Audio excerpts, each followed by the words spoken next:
Welcome everybody. We're doing number sense and problem solving for the GED, but of course, if you are somebody who struggles with word problems, that is the spot that you are going to have to check out. So follow me for a lot more of these videos. This will help you hopefully get yourself ready to go for either the GED or just for school in general. So let's get started. In what order should the numbers weighing 51 pounds, 40 pounds, 48 pounds, and 44 pounds be stacked if you want them in order from heaviest to lightest, which means we want the heaviest box on the bottom and then stack them higher as we go.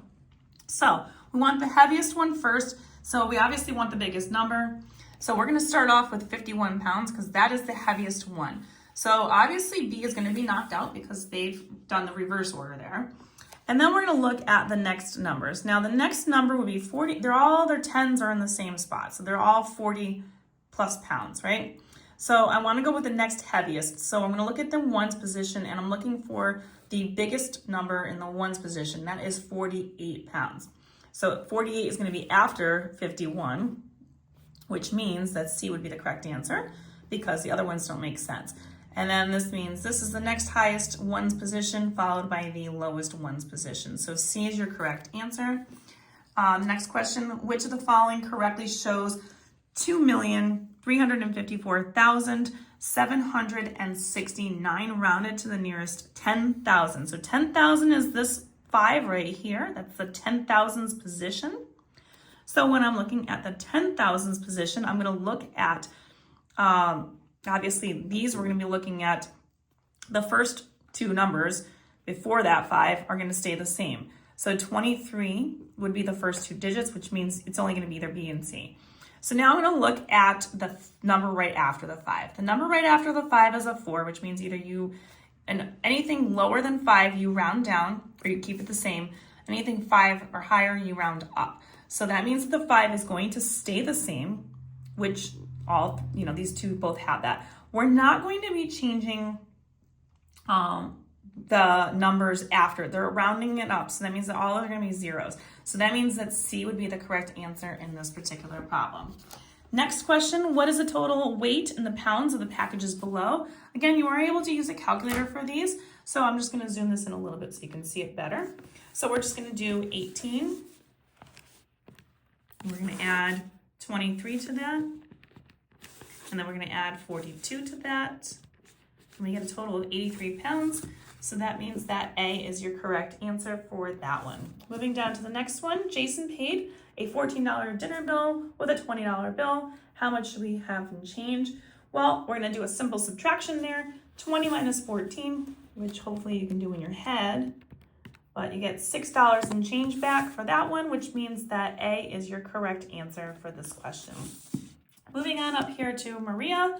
She spent 8 minutes installing a new shower head, 33 minutes rotting out a drain, and 18 minutes fixing a leaky faucet. About how many minutes did it take Maria to complete all 3 of these tasks? This is going to be a basic addition question. So we're going to start with the 8 minutes it took her to do one thing, the 33 minutes, add that to that, and then we're going to do the adding 18 minutes to the other one that she did. So it took her 59 minutes to do that. And it says about, so the rounding of 59 minutes would round up to 60 minutes or choice B.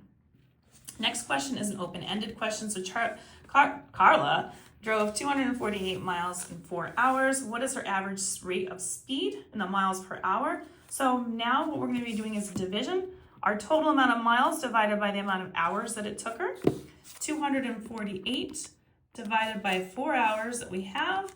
That means that it took her 62 miles per hour in order to accomplish what she was doing. So 62 would be the correct answer in this one for miles per hour. A bulk bag of nuts contains 144 ounces of nuts. If the nuts are packaged in smaller 8-ounce bags, how many bags would there be? This is another division problem. We have the total amount divided by smaller amounts of 8-ounce packages. So we're going to do 144. I hit that right. 144 divided by 8.